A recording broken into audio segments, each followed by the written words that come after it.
Good morning, my student of class 12. In my past video, I had started the discussion regarding electric dipole and electric field intensity of a test charge due to electric dipole. See, in that discussion, I told you regarding two position. One is axial position, another is equatorial position. Axial position is what? When the charge stays like that, suppose this is a electric dipole, minus Q plus Q. Now I am considering my test charge is over here. So this is called axial position, axis wise. Today I will discuss that is electric field intensity due to electric dipole on both side on position, or I can rename is at equatorial position. So let's start. So as I said you, electric dipole is a configuration where two equal and opposite charges stays just few distance apart from each other. So suppose I am having a charge minus Q here and plus Q here. Clear? So this is the situation of electric dipole. Now both side on position means I am calculating electric dipole, electric field intensity. I am keeping my test charge over here. This is my test charge position. So if this is point A, this is B, this is I am taking it as B, or sorry, I can take it as P. So this is all about that. So this is electric dipole. Electric dipole means they are staying very close to each other but not overlap with each other. So the distance between them, what I am taking as 2L. 2L. Clear? So as I know, test charge means always a positive charge. So if this is my positive charge, this is another positive charge. Since we know two positive charge will repel each other. So what will be the direction of net electric field? This will be the direction of net electric field due to this plus Q charge. Direction of electric field due to this plus Q charge. Clear? So if for this my electric field is E1, if for this my electric field is E1, so this one will be E1, this is E1, clear? So if I join this, it is very similar to your geometrical configuration. See, as you see, this is not perpendicular, means this axis, this length is making angle theta with that. Clear? Now coming to your class 9 or 10 geometrical knowledge. See, if this is a straight line, I am drawing another straight line over here. So these two are parallel line. This line intersecting this. So if this angle is theta, this angle also will be theta. Clear? So this E1 vector has two components. One is along this direction, that is E1 cos theta, and another on the perpendicular direction, that will be E1 sin theta. E1 sin theta. Clear? Now coming for the negative charge. As we know, positive charge and negative charge will attract each other. So for this negative charge, if this is my positive charge, the direction of the electric field will be along this direction. So suppose this is E2.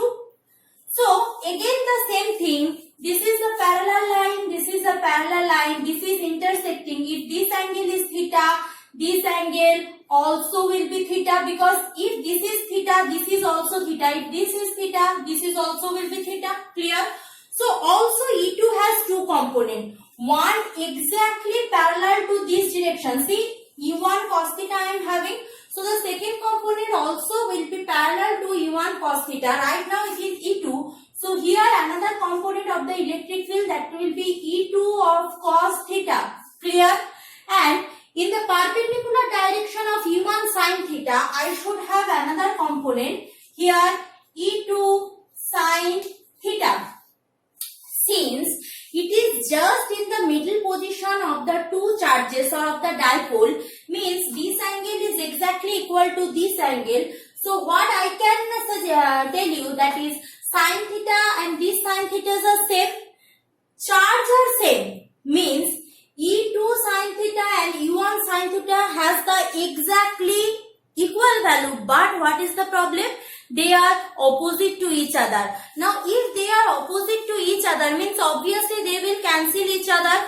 So this component and this component will cancel each other. So who stays?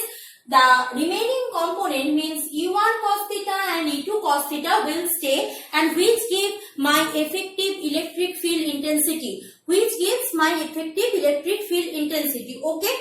Now my next part is that to calculate E1, E2, add together, and that's it. So let's start for that thing.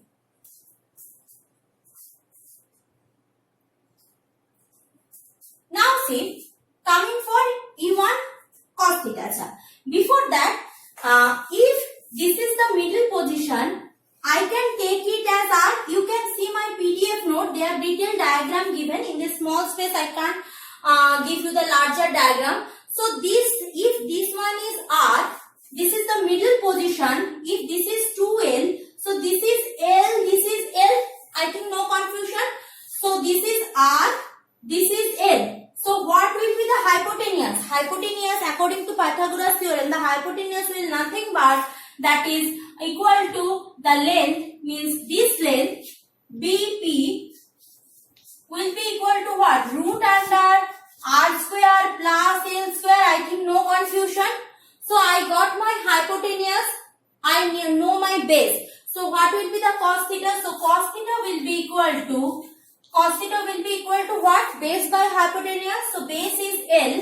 L by root under R square plus L square. Clear? Now I am rubbing it for detailed mathematical calculation. So let's go for that. So my total electric field intensity will be E equal to E1 cos theta plus E2 cos theta. E1 cos theta plus E2 cos theta. Now, what is the value of electric field intensity? Electric field intensity's values we know, that is charge if they are in equal charge. So charge into charge divided by 4 pi epsilon 0 into the length between them. So what will be there, since my the charge is test charge is plus q and my dipole charge is also plus q or minus q. So E1 will be equal to q by 4 pi epsilon 0.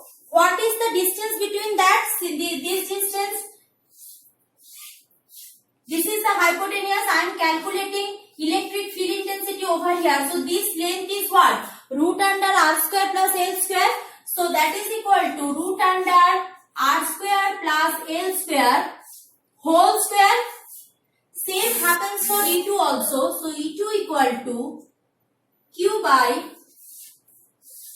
4 pi epsilon 0 root under R square plus L square whole square. So I know E1, E2, I know cos theta, just I will put it over there. So let's put. So total E will be equal to q by 4 pi epsilon 0. Since it is whole square, means only this will be written as R square plus L square cos theta. Cos theta's value is based by hypotenuse, that is L by root under R square plus L square. I think no confusion. Clear? Now E2 cos theta has the same value. So I can directly write it down twice of q L by 4 pi epsilon 0. Is it clear to you? In my notes it is given step by step. Clear?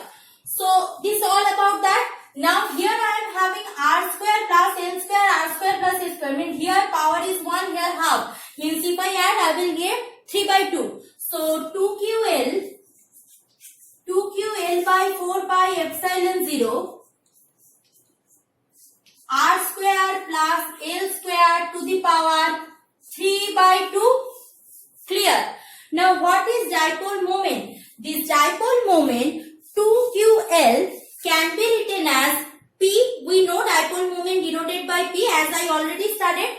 So this can be written as P by 4 pi epsilon 0 r square plus L square to the power 3 by 2. P by 4 pi epsilon 0 r square plus L square to the power 3 by 2. Clear? Now there might be two cases happen. What are the two cases? See, if this is the only value. Now if the distance between the dipole, here I am having minus q, here I am having plus q, and this one is r, distance is r. So if this L is very much less than r, or in other words r is very much greater than L, so I can ignore this L with respect to r. Clear? So that time it will be P by 4 pi epsilon 0 r cube. Means here also we are getting that what?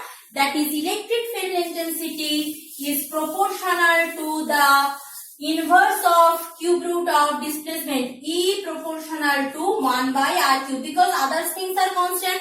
Epsilon 0 constant, dipole moment for two charges will be constant because they are not changing their space. So others thing constant. So electric field intensity just depends on where I am keeping my charge. So already I had discussed in my past class, that is electric field intensity for dipole when the test charge is on axial position. Right now I am discussing when it is in equatorial position. So if you compare these two, I will get that is axial position is just equal to the equatorial position if I multiplied it by 2. Let's go for that.